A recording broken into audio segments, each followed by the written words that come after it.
I'm not even sure anymore what I'm expecting to see before me. Oh, must be the wind. So without another look, I leave it alone. Here we go. Welcome back to round 2 of the letter. Last time we were here, I didn't get to kill Isabella, but we did almost get her isekai'd, so... semi-points. Half point. Coming home felt like a lame attempt at normalcy, a false return to it. Although what surprises me more is how easy falling back into my usual routine is after I forcefully tucked all of my worries away. For the rest of the afternoon, against what I've told Zachary before leaving, I've busied myself with every unimportant, mindless task I can get hold of. What can I do? Sleep simply isn't that easy to come by at the moment. By the time the sun sits well over the horizon, much of the work I've got scheduled today has been finished. All that's left for me to deal with is the mail. Even Isabella's family has been given notice of the accident regardless of how I felt about doing so this morning. It didn't take too much effort, actually. The words I've been turning around my head, the same ones I've been dreading to deliver, have long since lost their meaning after that little call with Ashton. Now they're just phrases, syllables meaning nothing.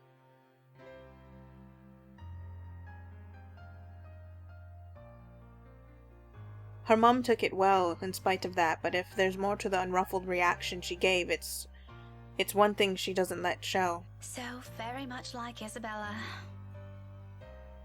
Is this because of the kind of life she has back home? Not that I'll ever fully understand. I'm almost afraid to touch it myself, as if simply brushing a hand against its crisp surface will be enough to put a crease on it, and it will be a terrible slight to the sender. But as extravagant as I find it, it isn't really the first time I've received one. Most of the time it's not even for me, so who am I to complain? Either way, no look of surprise crosses my face once I flip the envelope over to see my parents' names written in a neat script. Nothing new then. Their years in that academy naturally brought with it various connections, people from other fields, art, science, business, politics, you name it. This one, though, gives off a much personal vibe. Letters like this usually come from old students, people who've grown fond of my parents, and they in turn treat like children of their own.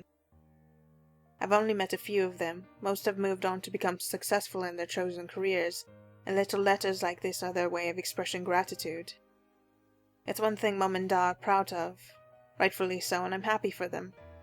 But there are times I wish they'll remember they have a daughter here. The real one.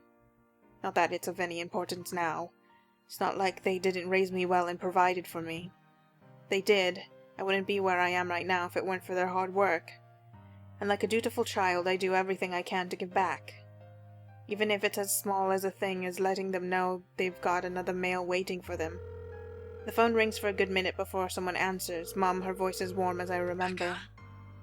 Hi, Mum. How's the conference going? Well enough. Until your dad sprained his ankle.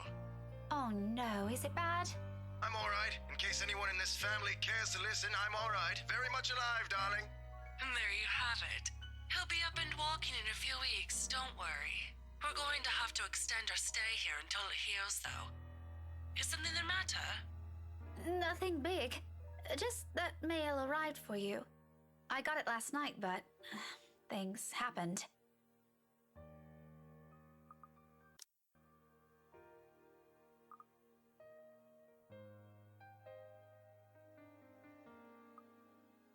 God damn it. A lie, thankfully she doesn't notice. Although, if I'm going to be honest, a small part of me yearns for her to do so and ask me about it. But I put down that idea almost as soon as it surfaces.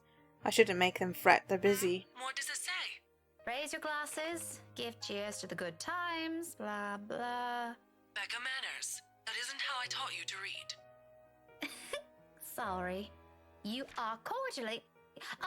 it's an invitation, Mum, for a housewarming party. From, Hannah?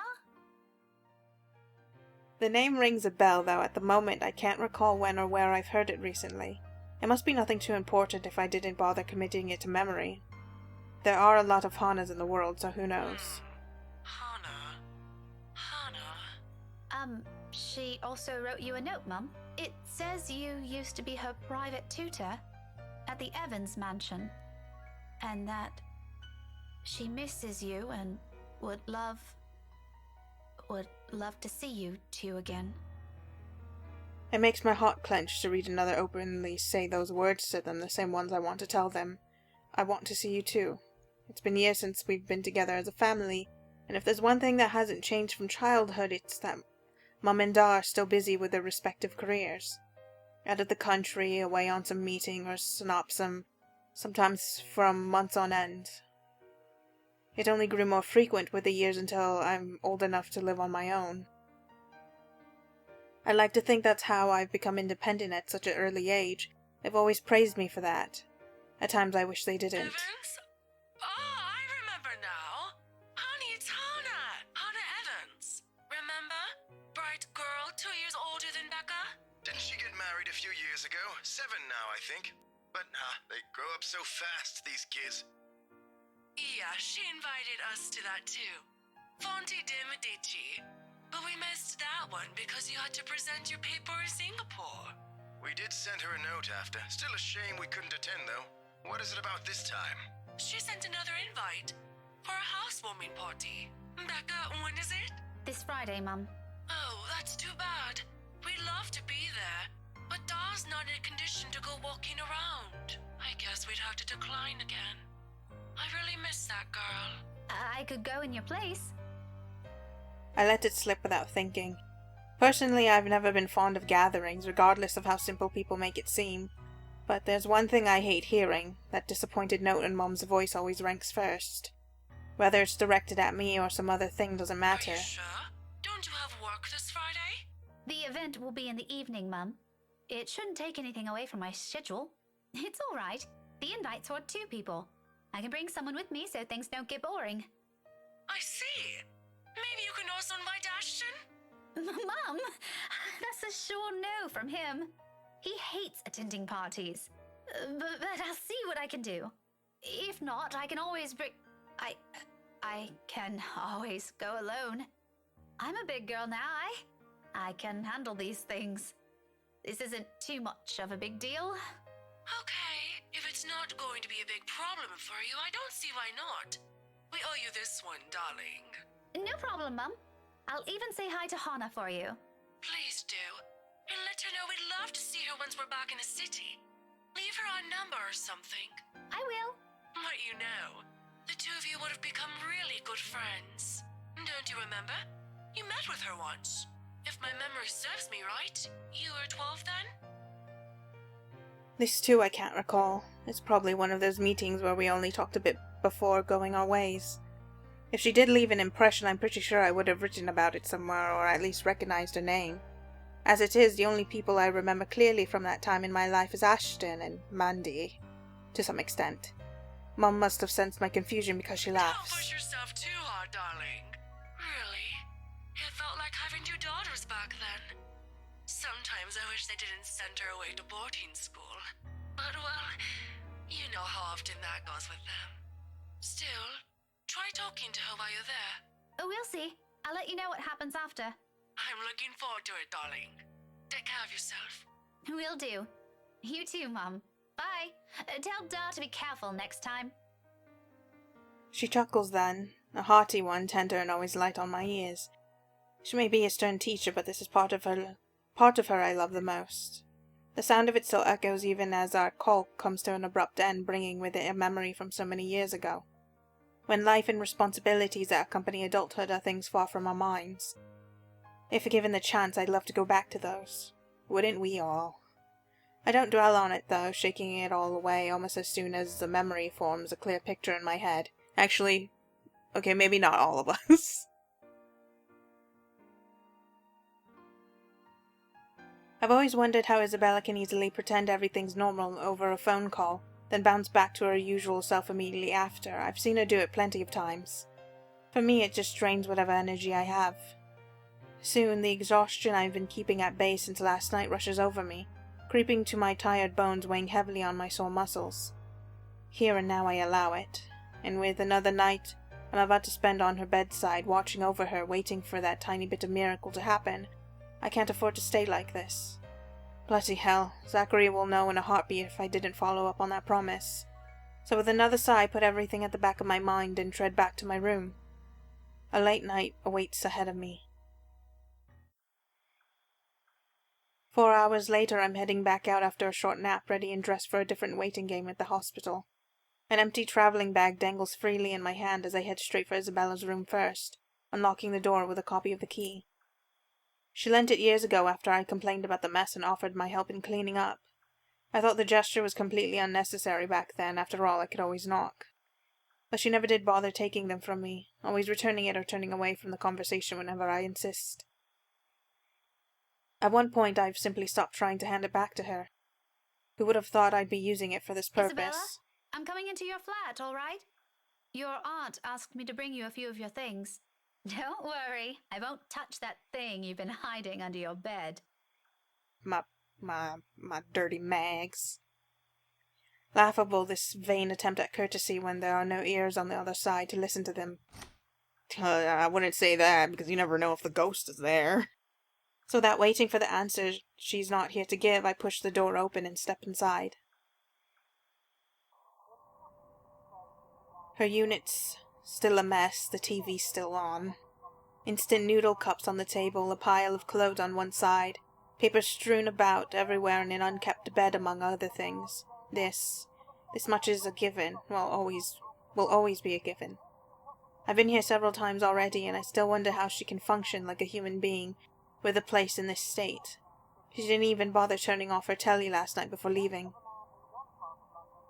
Now it's filling the room with even more depressing news. The authorities are still trying to find the cause of death for all the victims.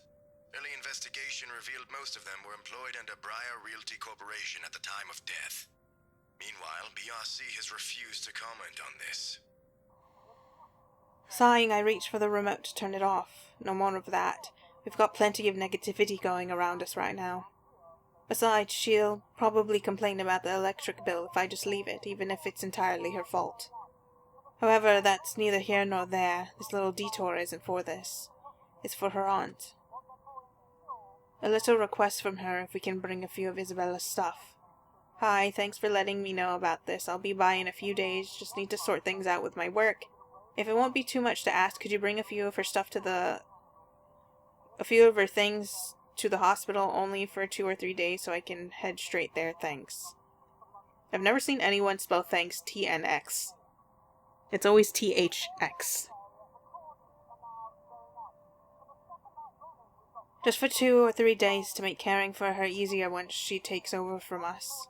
She doesn't elaborate much. The message itself is short and direct. No mention of the accident or even Isabella's name, but the mere lack of it holds enough gravity. It speaks of the things we all dread facing in the next few days and the little truths we'll have to ease into after. Both of us know this isn't a one-day thing. It may last weeks, months, bloody hell, some even continue on for years. Thinking of those numbers alone drains the optimism out of me, but I refuse to wallow on them. Think of what Zachary said instead. He's right. He has a point we've all known about her years ago. She's stubborn. She might make it through because of it. The odds are, so to speak, astronomical. But she's beaten worse before. She might not even need that miracle the doctor so blatantly told us to avoid hoping for. If she tries hard enough, she'll probably win over this with willpower and nothing else. If that ever happens, as unsightly as it may make me seem, I will laugh at their faces. Just imagining how it might go brings a smile to my face for the first time. Somehow it calms, and the whole task of packing what little essentials she might need becomes less of a chore. In less than half an hour, I'm done. Before leaving, I spare Isabella's room one last glance, disturbingly quiet now without her in it. I'll get a chance to scold her for this mess later, then we'll argue about it like we've often do, like normal. But for the moment, my concerns are best left here. She doesn't need those right now. Even before, it never crossed my mind I'd ever feel apprehension over a hospital visit. No one in my family has experienced illness to warrant an overnight vigil. And when a relative did pass away here some years ago, I was still all too young to commit the details to memory. I recall the tears, but the emotion simply felt too distant to stick. In truth, everything I remember of hospitals are the bright lights, the cozy private rooms, and the doctor's tender smiles. Until last night. Now the lights glare, shining far too brightly, intensely against my eyes. The smile from the on-duty nurse founders under every single uncertainty. The room at the end of this ward looms forebodingly ahead of me. This being the second day has thankfully dulled the edge to that. Somewhat.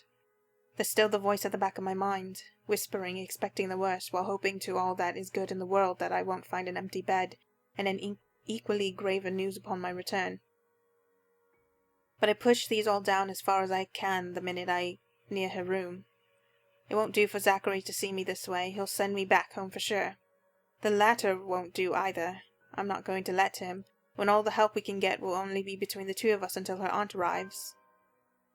After that call with Ashton, counting on him to show his stupid mug here sits right next to hopeless. He's probably still out there playing his equally stupid detective game. I know he's just doing his job, but he didn't have to put it that way. What exactly is there to avoid here? He's so willing to face everything head on, but this? How absurd. Regardless, whatever the answers to those, we'll have to wait along with many others as I give the door to Isabella's room a mild push. Hey, scared cat? My hand stills. My whole body freezes, stopping me almost a hair's breadth from fully opening the door. Frown soon follows my confusion. There, settled on the edge of the bed, is the last person I've expected to see here no mere seconds ago, sitting almost too comfortably at that with a small smile gracing his face. As if last night's events haven't taken a huge toll on him.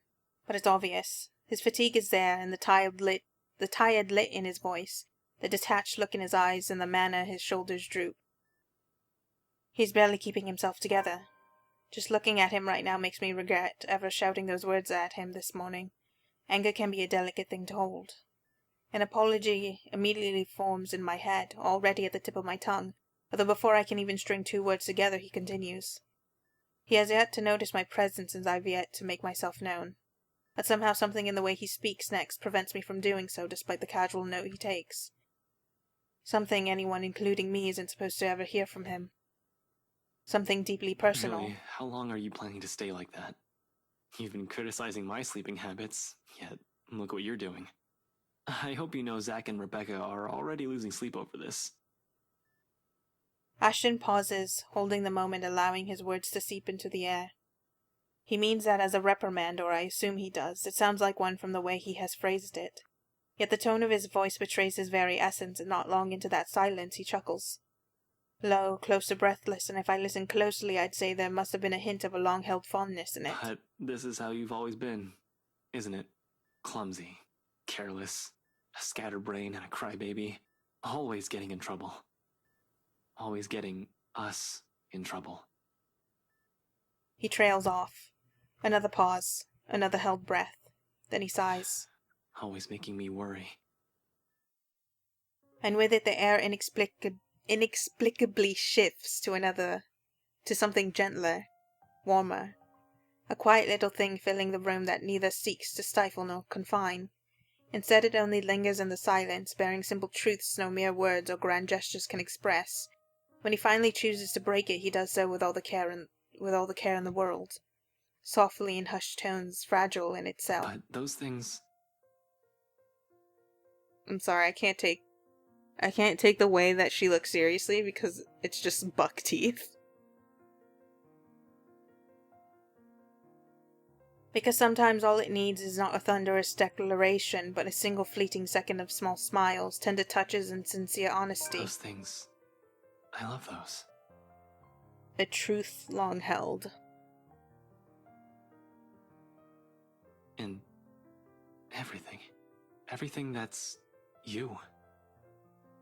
Here in this room amidst the faint whir of machines and the soft moonlight streaming from the windows. In this little space those words roar louder than the briefest of sighs, and that lone second forms a memory. One he'll probably keep even after this moment fades with time. One I'm intruding on, never meant for my eyes to see or my ears to hear. The prayer that comes at the end of it is never for me to behold either. This place feels a whole lot emptier without you.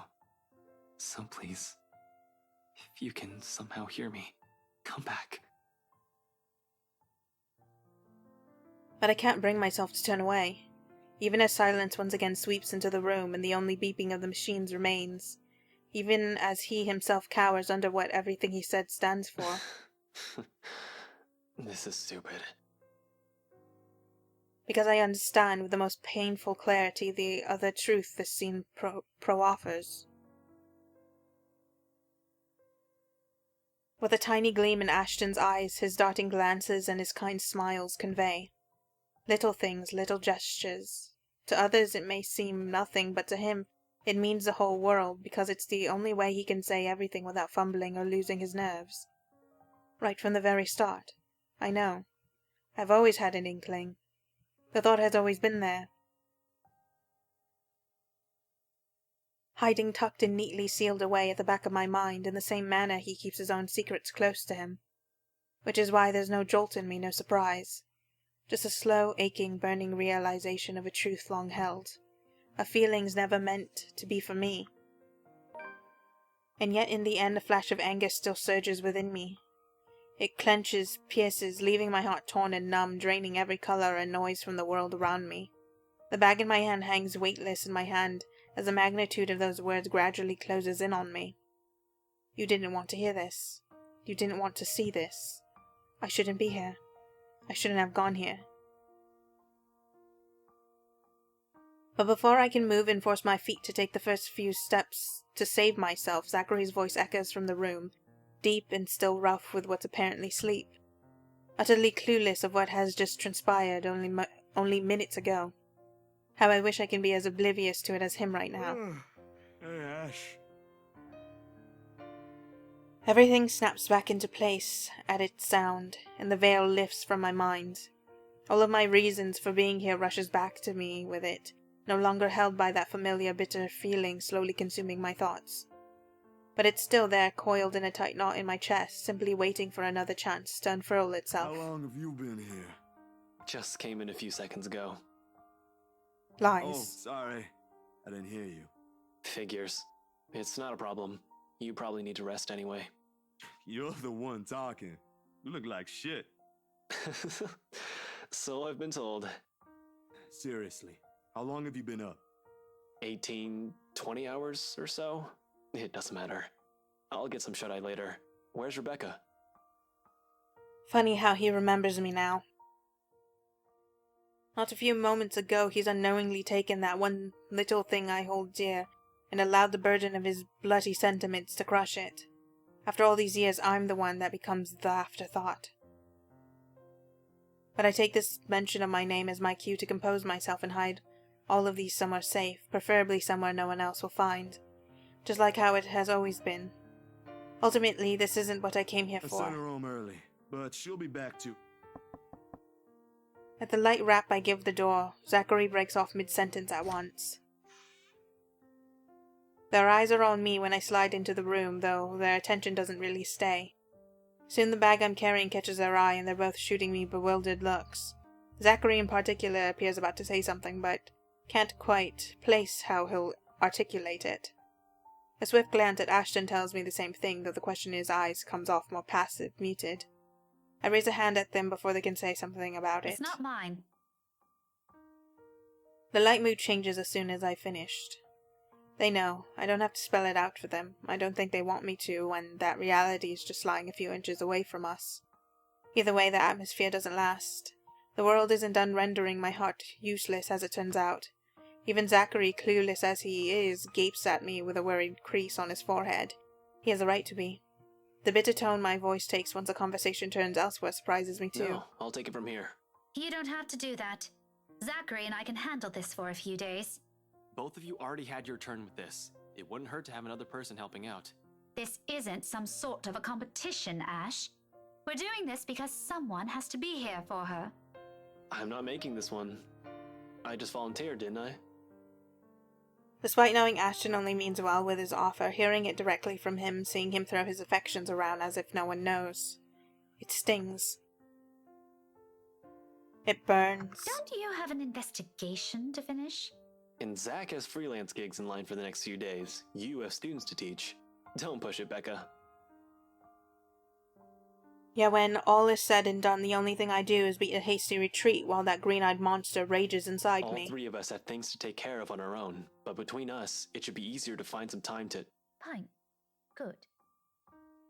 This isn't the proper place for it, with my words too strained, too quiet. No amount of anger would get my own feelings across to him. 17 years and it never once did. What more now? Do what you want. It ends with 3 steps and a hastily shoved bag.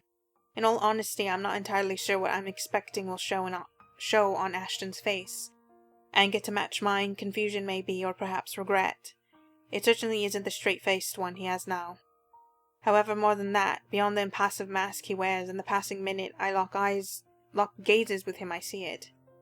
And the glimpse of it out of everything tonight is what shatters all that remains of my restraint. I don't want him to say anything.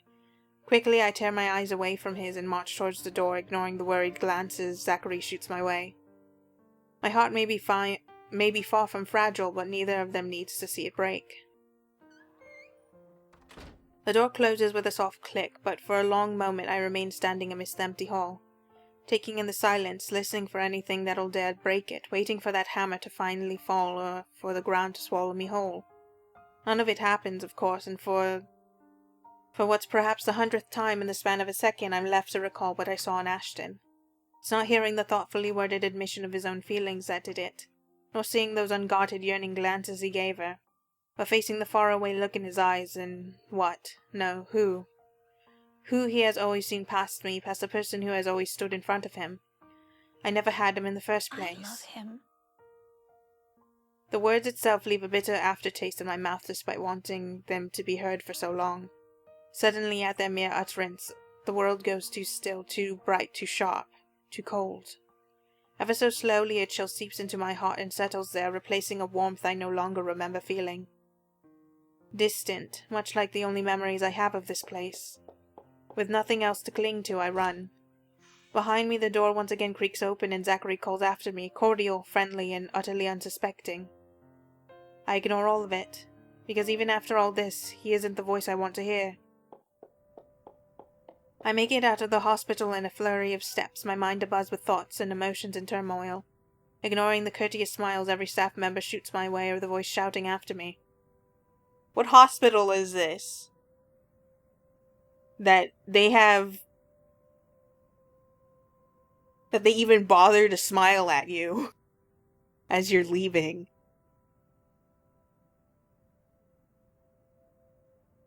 My footfalls hit hard against the pavement, each stride a stark refusal, each distance I put a continued denial.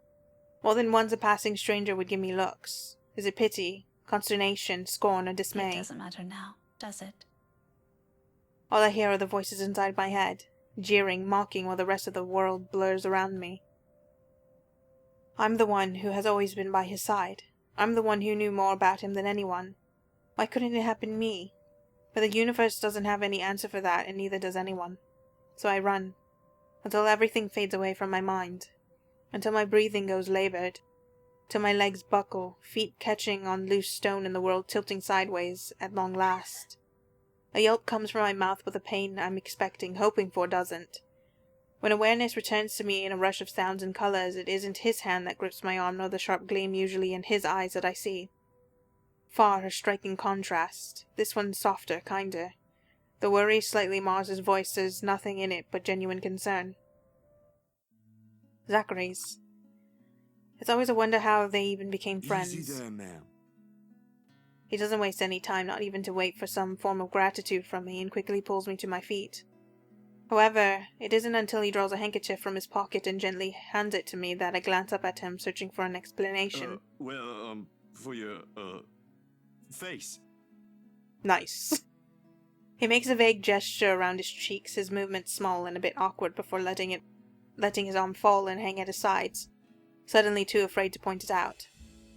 He does not retract his hand offering the handkerchief, though, merely giving me a sheepish shrug and another smile, when I finally lift a hand to my cheek and it comes away wet. Oh. I cast him another look, wary, unsure, but all he has for me is the same accepting smile. There's a question behind it, but for the moment he holds off. So with another indrawn breath, I take the offered cloth, if only to keep my hands occupied while I put myself together. Thanks. No problem. Take your time if you want, and I'll just be here, pretending I didn't see anything, and yeah, take your time. Zachary's polite enough to avert his gaze, and only when the last of the tears have been wiped away does he say anything. You okay? The floor almost had you there. Yeah, thanks again. Sorry about that. The words ring hollow even to my ears, and I'm not certain either if they're meant to be an apology for all his troubles, or for showing him this pathetic side of me. Nevertheless, he accepts them. Nah, it is cool.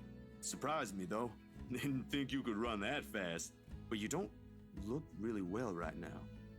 Something happened? No, nothing. Nothing important. I was just a little shaken, I think, from all that running. I'll be fine, Zachary. Well, don't push yourself too hard, alright? I'm sure Bella will understand if you ever decide to take a break. Hell, she wouldn't want us fussing over like this. If you aren't feeling up to it, just say so. Let Ashton and I take over now. It ain't a big deal. Oh, I'm sure Ashton would love that. Regret follows the second the heated words leave my mouth, and the light mood inevitably shatters. As black as my mood might have been, Zachary doesn't deserve to receive the brunt of it. No one does. Even Ashton. Yet all I see in my head right now is the image of him sitting inside that room, spilling his heart out unlike he ever did for me, wearing such sincerity I've never seen in him before. The concerned expression returns to Zachary's face, and with it are the hundreds of questions he's been avoiding to ask. Under his honest scrutiny, I balk. I look away before he can see past this and catch a glimpse of my ugly side of an ugly side of me. But considering how well I've handled this so far, I won't be shocked if he already thinks less of me. Rebecca, is everything really alright? I bet he already knows the answer to that. Regardless of appearances, Zach can be quite as perceptive as Ashton. It's part of the reason why they became friends in the first place. Frankly, I don't understand why he's still making an effort to ask. For the sake of being polite? Responding to that will only open a whole different can of worms. He should also know that. What a mess. The best thing to do now is to simply end this.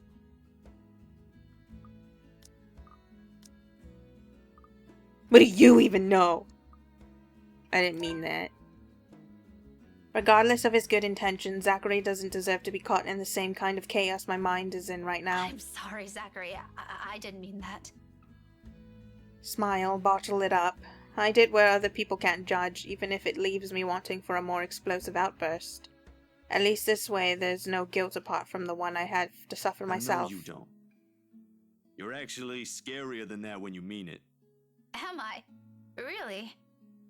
Only a bit. A wee bit. Don't take that personally, please. I mean, you're a really nice person, but you also have to deal with Ash and Bella sometimes. That takes a lot of patience, especially Ash. And you're a teacher, so I guess... Zachary? Yes, ma'am? You don't have to say anything to make me feel better about myself. I'm tougher than that. Oh, well, I was just...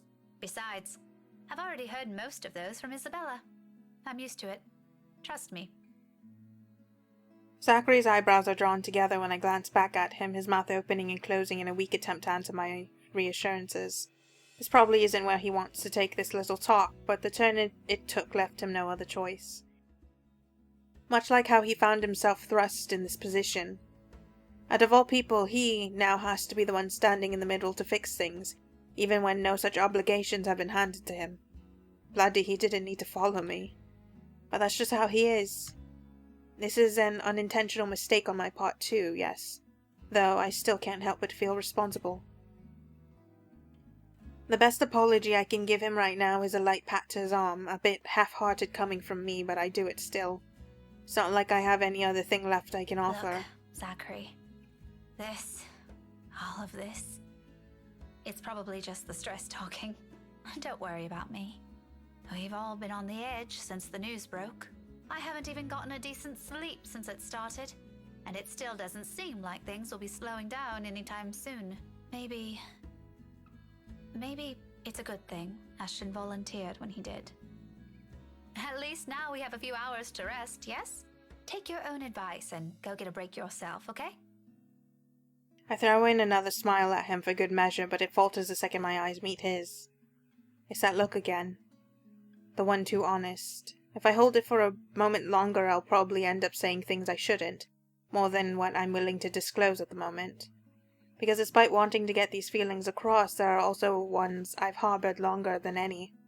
If Ashton won't hear them, won't have them, then neither has the world any right to do so. I'm more than happy to cling to these if it'll keep the misery at bay. I've already done so before. It won't change a damn thing. So without bothering with a goodbye, I walk away. Zachary doesn't stop me, doesn't reach out a hand or call out my name. This is as far as he'll allow himself to cross. For all his concerns between the two of us, he's more familiar with this line we keep between us than I am. He won't intrude far from what those boundaries will allow, but when his voice rings out again above the din of traffic around us in a last attempt to reach me, it does exactly what he's been reluctant to Hey, do. Rebecca! About Ashton. I stop and turn to look at him nevertheless, even with half a mind to bolt, caught between the small urge to hide, until this simply blows over and my own curiosity. Frankly, I don't really understand what happened back there. I ain't gonna pretend I get the gist of it. I ain't sure if this'll help either, but look, he might be the smartest guy I know, but there are times when things go straight over his head. Way over his head. No malice, no ill will in it. Their words not meant to hurt, just another truth, because apparently we've got heaps of those to throw around today. So, I think you should talk to him, at least. You don't have to do it, of course. That's just my 2 cents. Ashton can be a bit dense. Sometimes things really work better if you just say it to him. Zachary ends it with a shrug, as casual and nonchalant as he can manage. The nervous lines of his shoulders tell a different story, however. He wants to say more, but this is all what those metaphorical boundaries we keep will allow, what I will allow for now. In the end, he simply settles for a smile of his own, reluctant, unwilling to leave things here, but with no expectations of it being returned. He's the one who departs first seconds later, leaving the ghost of what he said hanging over me. And perhaps it's exactly the fear of being left with these thoughts that leads me to the cafe instead. Less time to think about these as long as I'm moving in the company of other people. At this hour, the cafe is usually filled to the brim with people. That's the reason Isabella and I rarely ever go here during the evenings. Irish stew. Just for one person. He quickly raises an eyebrow at that while I swiftly avert my eyes down to my hands, though I don't miss the consoling look he gives me. I rarely visit here alone if I can help it. Often it's always with Isabella. She can be a bad influence sometimes. But that's precisely why this guy has known us long enough that, if I ever drop by here alone, he already has a number of ideas why. Doubtless he's already heard about what happened in the news. No need to bring it up in something as casual as ordering food. There's proper time and place for grief and empty sympathies. He gives me a small smile before leaving to prepare my order while I fish for my wallet when... Look, you little ankle biter. If I buy you the biggest parfait they have, will you please behave? We never got around it before, now we may lose that chance together. Even so, I find myself enjoying this despite being told it's only half the experience. What?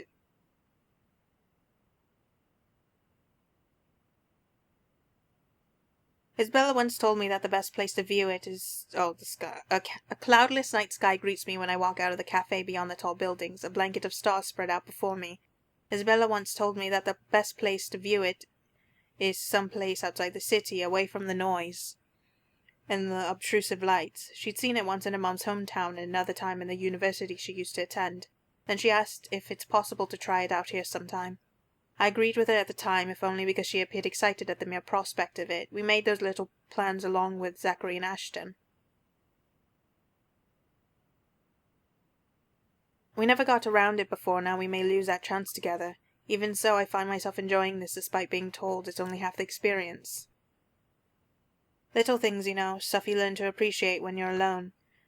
Because at certain times you get to meet people who are unfortunately born with the innate talent to ruin the mood and the scene with their mere existence alone. For example, the very driver of the car fast approaching my direction. Luckily, he doesn't notice me. But the fleeting moment we pass each other by gives me a brief glance at the people he's with. Kylie's sitting in the back seat with a serving of bread pudding in her hands, and beside him, it must be his wife. He takes a turn and disappears at the nearest corner, but throughout the night that cursory glimpse of all things to bother me has left me wondering what kind of person his wife is, 'cause goddamn she looked like she was going through it. And more than that is a silent prayer to the universe, may I never meet his wife, ever. I hope I don't ever cross paths with that douche again.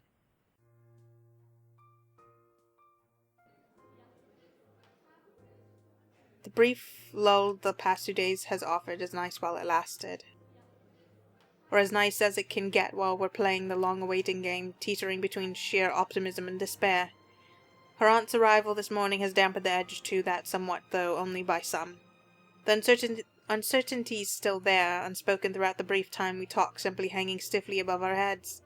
Having another person with us helps, however I can tell the same doubts as crossed her mind the second she saw her in that room. Ashton himself doesn't look too hopeful when he left a night ago. It was a wordless exchange, partly sullied. I was wondering what the hell she was talking about. She's talking about Isabella's aunt. It was a wordless exchange, partly sullied by my lingering anger and his exhaustion, but has left a sullen atmosphere in the room nonetheless. Like an ugly premonition. And as expected, just as things start to settle and a steady rhythm finally worms its way back to my routine, Thursday morning brings further disturbance to the now calm waters. With little ceremony, though still enough to ripple through everything. In retrospect, I really should have seen this coming. Luxbourne is a small city, relatively speaking. Compared to, say, London or Glasgow, it's nothing but a tiny mass of land boasting a mere population of 68,000. But those numbers alone are nothing to scoff at when standing in a busy street, and if you pay close enough attention, faces taking the crosswalk or riding the subway will soon grow familiar. How unfortunate that out of that number has to be T.O. fucking Luke I encounter more than once. Days later, a friend ends up in the trauma center of the local hospital and fighting for her life. There simply isn't enough time to breathe and get a grip on things. I have been flipping through the pages of said book moments ago, though never really reading anything and merely hoping for a distraction. This is after she goes to the library, I believe. To no avail. Hey Becca, I'll be around Salem Well this evening. Need to meet someone in the area. I might have to drop by yours and Isabella's place after, see ya. Except she won't be there if that scenario ever comes to pass while she's stuck in that hospital. Sighing, I slip the gadget back to my pocket. Looking up to see Leo's utter impatience on his face, I now face a different dilemma. The two of them are still waiting, and knowing the kind of person Luke is, this is already a grand gesture of goodwill coming from him. All to please his godchild. His denials aside, it's easy to tell he is really fond of Kylie from his actions alone. I kinda hate to ruin that. Well, Daisy, we're waiting here. On the other hand, there's Ash. His message doesn't exactly imply he's going to wait or he's expecting me to be there, but there are matters I hope to discuss with him in person, to put it simply. Housewarming party matters.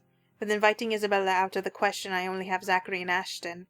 Although the former has already made it clear he'll be busy this week, and well, Ashton has been my first choice from the start. Even after what I heard, or the fact that he detests attending gatherings like this. It's company that counts. We can be miserable together. But that's the problem, isn't it? He hates them, and it's very likely his answer will be a flat no. I'd rather not hear that. If by some miracle he agrees to it, he'll probably be sulking the whole party. Not really a tough choice when you put it like that, still. Tough choice, but I have to pick one. Given that Isabella is in the hospital, I'm going to use that, or rather, Rebecca would use that as an excuse to go talk to Ash. It would just be like, oh, he's going to the apartment, I need to go there too. You gotta mix some of this up instead of choosing all the same answers all the time, but only if I feel like it works with how I feel the story would go. I have other things to do.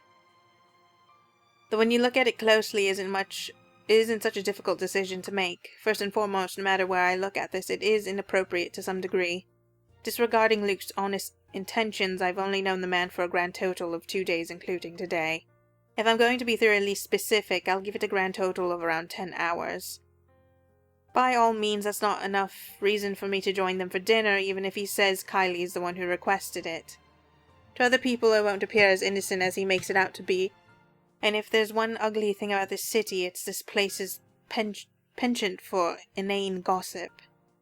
One little spark, it'll spread like wildfire. Who knows how far it'll go, how ears it'll reach. Who knows how far it'll go, how many ears it'll reach. What if Ashton hears about it? I'd rather not think about the consequences to that. I've got enough on my plate lately as it is, being at the center of a rumor mill along with this man in whatever form it takes sends unpleasant chills down my spine. My answer must have already shown on my face as Kylie's smile immediately dissolves into a pout. You're not gonna join us, are you? Maybe next time. An achievement. I'm sorry, Kylie. I'd love to, but I have other things to do. Another time, maybe? A friend just texted me about something urgent, and he wants to meet tonight. Just say it's a date, Daisy. The little rugrat will understand. She's not an infant. No need for blatant lies. Heat instantly crawls up my face at his baseless insinuations. I know the word. Oh, what I would give for another chance to put a real dent on his skull. What even gave you that idea? And even if it is, why do you care? Stop sticking your nose in other people's affairs. Oh, your face says it all, woman. You think I won't recognize those longing looks? There isn't a look, you Ugh. There isn't a look, all right? Sure, whatever helps you sleep at night, Daisy. You already have a story written inside that head of yours, don't you? Oh, please. It's not that interesting. Why do they got the room number on 2 different plates? Like, isn't it fine to just have it on that triangular one? Why do you also have it flat against the wall? The color of your face does suit you, though. Matches the hair. Well, come on now, Munchkin. I'll just buy you an extra glass of that parfait. With extra strawberries? No, hell yeah! I'll get you a basket full if you want. As long as you behave. And no complaints if they don't have enough syrup again. The only time I'd ever want to be involved with Luke is if I was also his godchild. Deal? Deal. Have fun with your date, Miss Pink. Luke's already leading the child away before I can correct her. Upon reaching the end of the hall, however, he doesn't miss a chance to shoot me another one of those infuriating winks. Does he really think women enjoy those? I'd sue him for harassment if I can. Though I must admit, the 2 of them walking together hand in hand is an endearing sight in itself. He says he dislikes the idea of having children of his own, but it's easy to see some part of him genuinely wants them. You know, I haven't looked at this in a while. Dang, when was this Isabella one? Ashton and Luke are down. Zachary and Isabella are up. Isabella up. Anna. All the way up.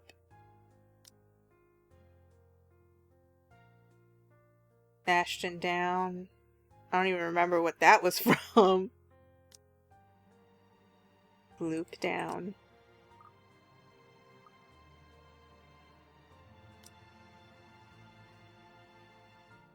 What's stopping him? It's something to mull over along with every other confusing and frustrating thing about this guy. Some other time, though. Ashton's waiting. His car lights have been left turned on, illuminating the otherwise empty parking lot. If it's like that, this is probably going to be a quick visit. Though our landlady would probably have a few hundred words to say about this before letting it go. Do you know how bright your lights are? And it's shining through the windows. I can see them. I'm blinded. I can't even watch TV. Not many in this complex own a vehicle anyway, to warrant the space's frequent use owing to this area's proximity to downtown Luxbourne. No one's going to be disturbed if one car stays parked with its lights on for a few minutes. Right now, though, it serves as a pleasant company while I idle inside my own car, thumbing the invitation's fine print, flipping it over and over until the motions become familiar enough. What should I say? How should I say it? There's a very high chance he'll say no, but on the off chance he accepts, what should I do? Fears, doubts, questions I haven't asked before, and more often than not the anxiety is because of him. 17 years ago I've been in the same position, a different letter in hand. Somehow nothing has changed. Perhaps if he'd noticed how I've always felt about him years ago, I wouldn't be in this predicament. Honestly, he managed to ace all those exams at school without even lifting a finger, and he couldn't figure this out. How dense can he get? But I can't very well wait for another 2 decades just for something as measly as an invitation, can I? It's not like it's going to be a date. Although frankly I wouldn't mind if it is. However, that's a wish best reserved for some other time. I won't go anywhere if I just keep thinking about the what-ifs. Gathering all my thoughts and courage, I step out of my car and gingerly make my way upstairs, invitation in hand. Ever since the incident 3 days ago, there's a strange air permeating the atmosphere here. Weighted, but the sort that slowly trickles through you until the burden of it finally bogs you down with some kind of disquiet. The days since have been uneasy, and Isabella's absence from her flat does not help settle it. Every day coming home somewhat feels like an uphill battle in itself, leaving you spent when you're supposed to be getting some rest. Is Zachary experiencing the same thing? I certainly am. The same weary slump is also on Ashton's shoulders once I catch a glimpse of him. He's leaning casually on the rails, his back against its metal surface, while reading through a bunch of papers.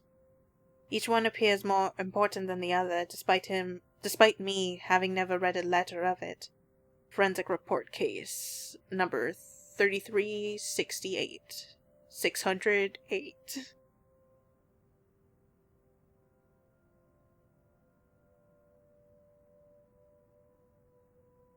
He'll probably head back to the precinct after this if he's not going to drop by Zachary's for a bit of shut-eye. No rest for the wicked.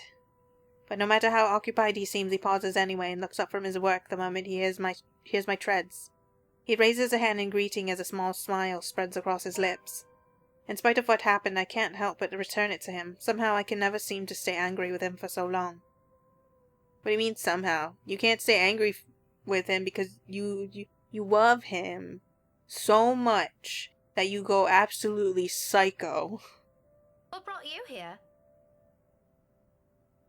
He hums something inaudible, neither an answer nor even a vague hint, before he turns his attention back to the papers. For a passing second I thought he'd ignore or evade the question like every single time I've asked. But then he shuffles the documents back to a binder and sets it aside with a huff, its sound more fatigue than I've ever heard from him recently.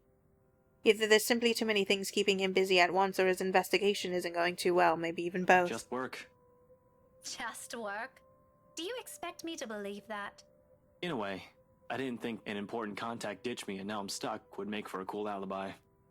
Did it work? As if there's going to be any difference. You're still a dafty. Anyway, do you want to come in? But if you're going to hang around for a bit, you better turn those headlights off. My landlady's one hairline away from banning you off this place, you know? Stop taking the piss out of her. She's a nice woman. Yeah, sure. When she stops taking the piss out of Shirley, maybe I will. You and your bloody car. The first time I've heard of the name, I did a double take. From the way he put it, it was as if he was talking about some woman he met somewhere, surprisingly got along with and grown fond of. Never mind how impossible that is, knowing his lack of interest for people outside. Knowing his lack of interest for people outside our small circle. Honestly, it sent a surge of panic in me. It lasted for days, until he proudly introduced me to his new car. His car! It's a nice name. Don't laugh at it. You'll hurt her feelings. I'm gonna have to give that offer a pass, though. You guys need to meet Shirley. She's great. She has this beautiful cherry red gloss. sleek. Oh, God, so sleek. And when you're in her, so soft. She smells great. You guys have to meet her. I'm trying so hard not to mention that Shirley is a frickin' car.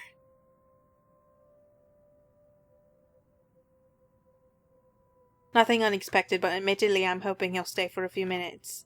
Suddenly asking him to accompany me to some housewarming party is starting to turn into a bad idea. If he can't even be bothered to spare a second of his time to his friends, what more if he has to stand some hours in a room full of strangers? I need to get going. I just dropped in to check on something and... His words trail off, cut mid-sentence on purpose, leaving it for me to comprehend the rest of it. At the same time his eyes shift momentarily towards the door closest to us. Isabella's unit. Eerily quiet now in her absence. The instant his lips curve into a small frown and his shoulders tense, I know work is far from his reasons for being here. Being all too aware of that idea alone summons another dull ache straight into my chest. Like every time, every single moment he affords her the attention he can never seem to spare others.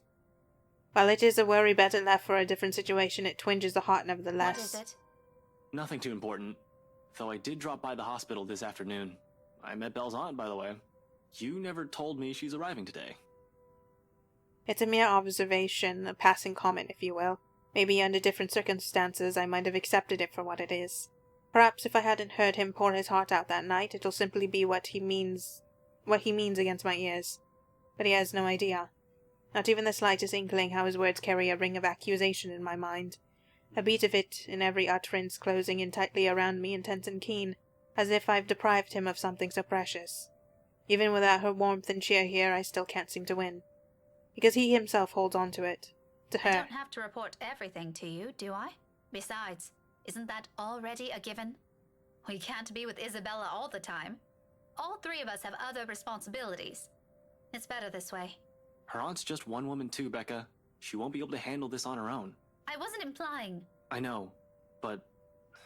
Look, I talked to her. It's alright. If anything, she's relieved. She had no idea who would ask for help. In fact, she wants to see the three of us, if we can all visit tomorrow morning. Well, you certainly didn't waste any time getting friendly with her family. He frowns, a look of genuine confusion spreading across his face so the moment doesn't last. Jesus Christ, Becca. Is that... a problem? Oh no, not at all. No, but you have something on your mind. By all means, just do your thing. You surprised me, that's all. Last time I saw you, you still weren't so keen getting chummy with people you barely know. Amazing how fast someone can change overnight, isn't it? Her aunt needed assistance, Becca. There's no lack of things to add to that. All of it will likely be born out of this hollow ache in my chest. I can go on for hours if I want to, just like how I can go on for hours. But how shit Rebecca is. But then in the next second, almost unexpectedly, his tone changes. Kinda. Warmer. Still nowhere near the one he used when he spoke to her that night, of course. This will never come close to it. Hearing him like this, however, it's easy to forget his heart's already set on someone and realize how petty this is getting. Since when have we become so low? Since when have I? Something bothering you? You've been like this since the film fest. I really was about to be all like, what do you mean we? Just like that, what remains of my anger melts away, almost like a betrayal after carrying it around my shoulders for Having days. another bad week? Maybe. What is it to you? Don't expect this to turn into a heart-to-heart just because you made a few assumptions. Okay, I get it. You don't have to tell me. No need to snap at me. I'm giving you this chance and you're fucking it up. Must be the weather. But whatever it is, don't let it get to you, alright?